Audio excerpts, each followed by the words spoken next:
Bonjour à toutes et à tous, on se retrouve pour la correction de l'interro numéro 8, je crois, sur les limites de fonction, donc c'est en terminale générale, spécialité maths.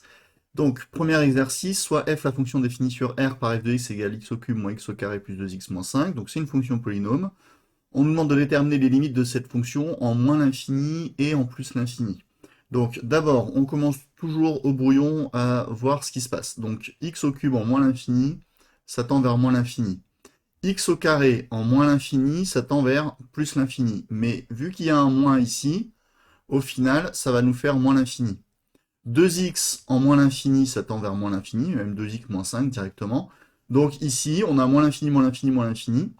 Ça va faire moins l'infini, c'est pas du tout une forme indéterminée, donc on peut directement rédiger sans aucun problème.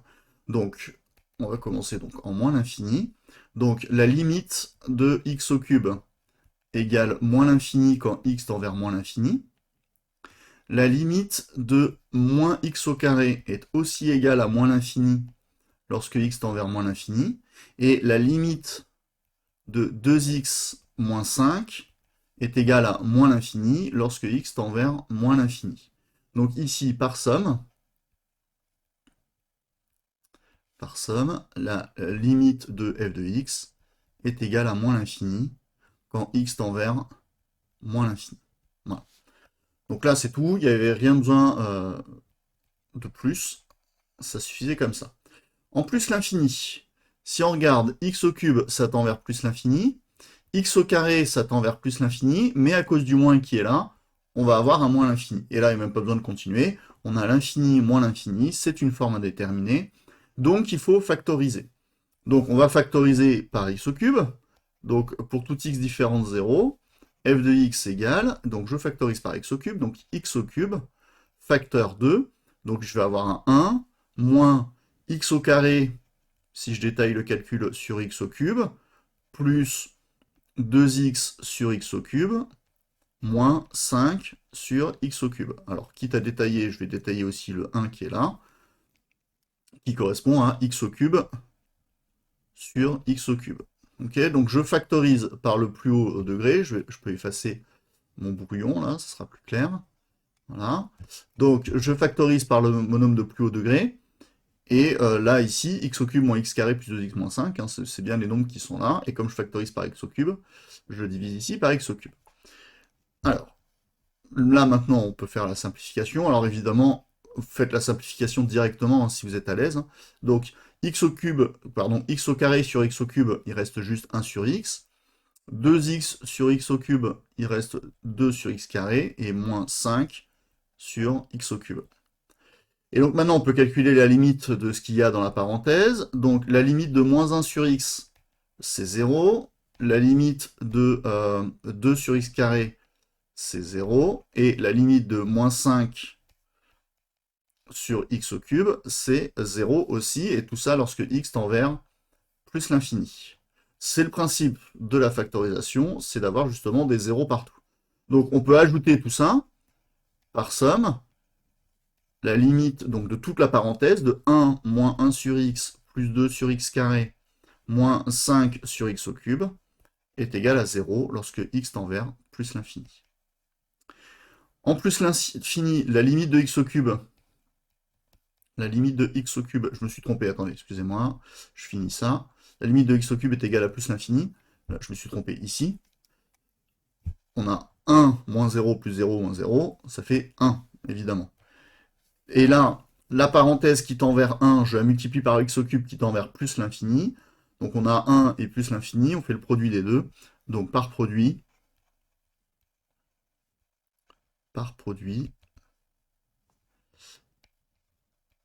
limite de f de x égale plus l'infini lorsque x tend vers plus l'infini.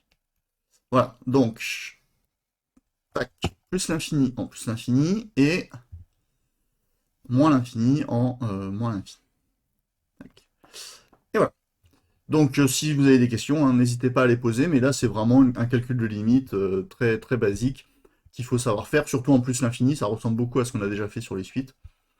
Donc là j'espère que ça pose pas de problème, mais s'il y a des problèmes, il faut demander. Alors, soit j'ai la fonction définie pour tout réel x différent de 2 par g de x égale 5x plus 2 sur moins 2x plus 4. Alors, en effet, x est différent de 2, parce que si je remplace x par 2, on voit qu'au dénominateur, on trouve 0. Déterminer la limite à gauche et à droite de la fonction g lorsque x tend vers 2, justement. Alors, mince. Tac. Donc, lorsque x tend vers 2, on regarde déjà la limite du numérateur de 5x plus 2. Quand x tend vers 2, ça fait 5 fois 2 plus 2, puisque c'est simplement un polynôme. Hein. Donc là, il n'y a pas de problème. Et donc, c'est égal à 12. Donc le numérateur tend vers 12. Ensuite, il faut regarder la limite du dénominateur. Lorsque x tend vers 2, de moins 2x plus 4. Et bien là, ça fait 0. Et donc là, on a un problème, puisqu'on va devoir faire 12 divisé par 0. Ce truc-là, ça va faire l'infini, mais la question, c'est de savoir est-ce que ça fait plus l'infini ou moins l'infini. Et donc pour ça, il faut connaître le signe. Alors le signe de 12, facile, c'est positif, mais le 0 qui est là, est-ce que c'est un 0 qui va être négatif? Est-ce que ça va être un nombre plus petit que 0 qui tend vers 0 mais en restant négatif? Ou est-ce que c'est un nombre qui tend vers 0 mais en étant positif? Pour ça, on peut faire le tableau de signes de moins 2x plus 4. D'accord? Donc on fait rapidement ici le tableau de signes de moins 2x plus 4. On sait que ça s'annule en 2, on vient de le calculer à l'instant. D'accord? Donc ici, il y a juste à compléter les signes, et comme moins 2x plus 4, ça correspond, c'est l'expression d'une fonction affine dont le coefficient directeur est négatif, on sait que c'est une fonction affine qui va être décroissante, et si c'est une fonction affine qui est décroissante, ça veut dire qu'elle est d'abord positive, puis négative. Et donc là, maintenant, ce qu'on peut dire, c'est, bon, ok, je calcule la limite lorsque x tend vers 2, mais je regarde ce qui se passe à gauche du nombre 2. Donc à gauche du nombre 2, c'est-à-dire que x est plus petit que 2, et lorsque x est plus petit que 2, eh bien, moins 2x plus 4 est positif. Donc ça veut dire que ici, on a un nombre positif. Et donc par quotient, je peux donc dire que la limite de g de x, lorsque x tend vers 2, mais en étant plus petit que 2, est égale à 12 divisé par 0 plus. Alors évidemment, comme ça, il ne faut pas le dire comme ça, mais du coup, en tout cas, on a une division de deux nombres positifs, donc le résultat va être plus l'infini. Okay. On va regarder maintenant ce qui se passe à droite de 2. Donc la limite, lorsque x tend vers 2, en étant plus grand que 2, de moins 2x plus 4. C'est donc égal cette fois-ci à 0 moins, puisqu'on voit que là, quand je suis à droite du 2, le nombre moins 2x plus 4 est négatif. Et donc par quotient, cette fois-ci, par quotient, la limite de g de x est égale à moins l'infini. Cette fois-ci, on a un nombre positif multiplié par un nombre négatif. Donc quand x tend vers 2, en étant plus grand que 2. Voilà, donc il fallait juste faire attention à ça et interpréter graphiquement les résultats. Et donc là, on a juste à dire qu'on a une asymptote qui est verticale. Donc c'est la question 2. La droite d'équation x égale 2 est une asymptote verticale. Voilà, ça c'est dans le cours. Hein. Quand on a une limite lorsque x tend vers un nombre réel et que la limite est infinie, alors on a une asymptote verticale. Voilà. Hop. Une asymptote verticale, on va préciser quand même à la courbe de G. Pof. Voilà. Et ça, c'était la question 1. Tac. Voilà, c'était tout ce qu'il y avait à faire pour cet exercice 2. Exercice 3. Soit h, la fonction définie sur un certain ensemble de définitions, par h de x égale racine carrée de 8x moins 1 sur 2x plus 3. Si on veut connaître cet ensemble de définitions, il faut évidemment que 2x plus 3 soit différent de 0. Et puis ensuite, il faut que le quotient 8x moins 1 sur 2x plus 3 soit strictement soit supérieur ou égal à 0. D'accord? Donc ça demanderait beaucoup de travail. Là, c'est pas le but c'est uniquement de déterminer la limite. Donc on va pas calculer dh. Alors on veut la limite en plus l'infini.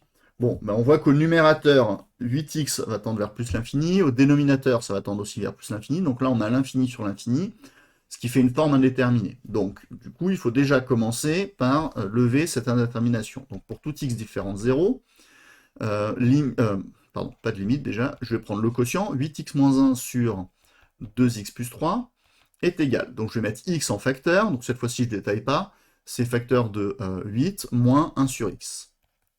Divisé par, et au dénominateur, ben, on constate qu'on a aussi x en facteur, et on va mettre 2 moins 3 sur x. On simplifie par x, il nous reste 8 moins 1 sur x, et 2 moins 3 sur x. Alors, 3 sur x, pas 3 sur 8. La limite de 1 sur x est égale à 0.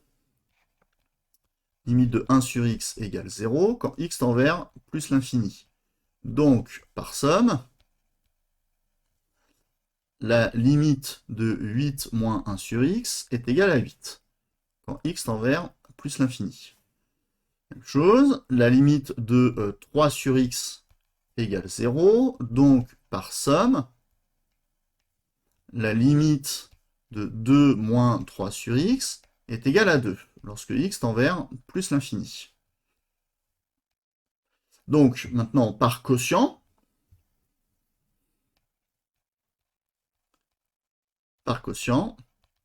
la limite de 8x moins 1 sur 2x plus 3 est égale à 8 sur 2, c'est-à-dire 4, quand x tend vers plus l'infini. Voilà. Je vais mettre ça comme ça. Voilà. Hop, je vais même enlever ça. Donc ça, c'était la première étape. C'est-à-dire que là, je veux calculer la limite de cette racine carrée, donc je vais déjà calculer ce qu'il y a sous le radical. D'accord? Donc je calcule la limite de ce truc-là, et je trouve 4. Ok, donc ça, c'est ma limite, on va dire, intermédiaire. Maintenant, je dois composer avec la fonction racine carrée. Donc, maintenant, ce que je regarde, je cherche la limite de racine carrée de quelque chose, et il se trouve que ce quelque chose tend vers 4. D'accord? Parce qu'en fait, le quelque chose, c'est ce quotient-là, et ce quotient-là tend vers 4. Donc, la limite de ce truc-là, de racine de x lorsque x tend vers 4, c'est égal à racine de 4, là, il n'y a aucun problème. Et donc, ça fait 2. Et donc, par composition, et là, c'est la conclusion, par composition, on compose cette fonction racine carrée avec la fonction fractionnaire qui est ici, là.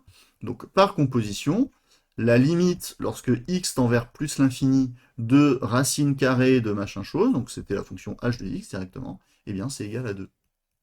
Voilà. Ok, si on regarde, hein, c'est juste que là, ce qu'on a dit, c'est ce qu'il y a là-dedans, ça tend vers 4. Donc, la racine carrée de quelque chose qui tend vers 4, ça va tendre vers 2. Voilà, c'était juste ça qu'il fallait faire, donc il fallait penser quand même à bien rédiger proprement ici l'indétermination de la forme indéterminée, hein, la levée de la forme indéterminée, et puis ensuite on rédigeait correctement la composition.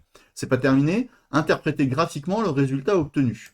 Alors cette fois-ci, contrairement à l'exercice précédent, on a une limite en plus l'infini, d'accord, x tend vers plus l'infini, et la limite est finie. Donc ça veut dire que la droite d'équation, cette fois-ci, ça va être y égale 2.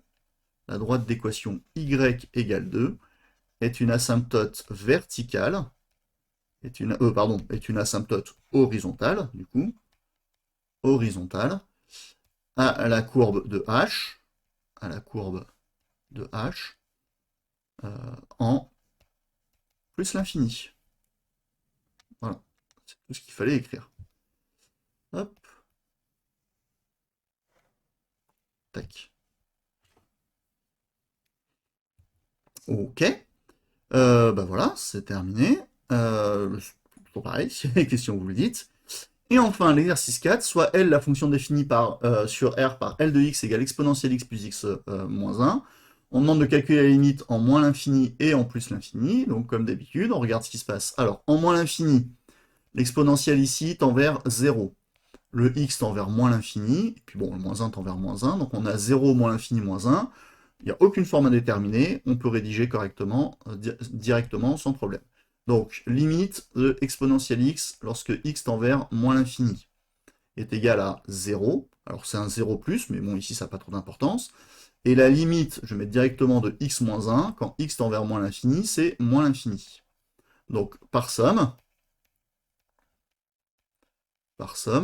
la limite de L de x est égale à moins l'infini lorsque x tend vers moins l'infini. Voilà. Là, il n'y a rien de plus simple que ce truc-là. En plus l'infini, exponentielle x, zut. l'exponentielle x en plus l'infini tend vers plus l'infini, x moins 1 tend vers plus l'infini. Donc là, ici, en plus l'infini, on n'a pas de forme indéterminée, limite de exponentielle x égale plus l'infini lorsque x tend vers plus l'infini, et la limite de x moins 1 est égale quand x tend vers plus l'infini à plus l'infini, et donc ça nous donne par somme limite de L de x égale plus l'infini lorsque x tend vers plus l'infini. Voilà, tout simplement. Hop. Voilà, donc là, il ne fallait pas chercher compliqué, hein, il n'y avait aucune forme indéterminée, donc il fallait rester comme ça. Voilà, c'était un truc assez basique. N'oubliez pas, quand vous avez une forme indéterminée avec une exponentielle, je vais vous le mettre là quand même, hein, n'oublie pas, on peut factoriser par l'exponentielle, et on se rappelle que la limite de exponentielle x sur x, quand x tend vers plus l'infini, est égale à plus l'infini, par croissance comparée, et si j'inverse x sur exponentielle x, et bien du coup ça va nous faire 0 quand x tend vers plus l'infini. D'accord? Bon, là, c'était pas du tout ce qu'il fallait utiliser, là, c'était beaucoup plus simple que ça, mais il ne faut pas oublier ces croissances comparées. Voilà, c'est la fin de cette correction. Si c'est pas clair, vous posez des questions, vous n'hésitez pas. Et à très bientôt. Au revoir.